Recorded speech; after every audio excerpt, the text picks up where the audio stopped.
If you've been trying to conceive for a while, you probably know how emotionally exhausting the process can become.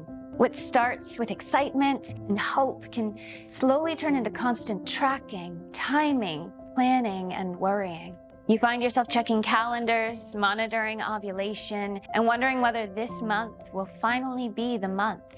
For many couples, this creates what is often called TTC burnout. The pressure affects both partners. Women often feel anxiety about timing everything perfectly, while men can experience stress and performance pressure that makes intimacy feel more like a task than a connection. It's incredibly common, and you're certainly not alone. Mosie was created to help reduce some of that pressure. By providing another option, many couples find they can focus less on the stress and more on maintaining the connection that brought them together in the first place. Family building is already a challenging journey. Sometimes the most important thing is finding ways to make it feel a little less overwhelming and a little more hopeful.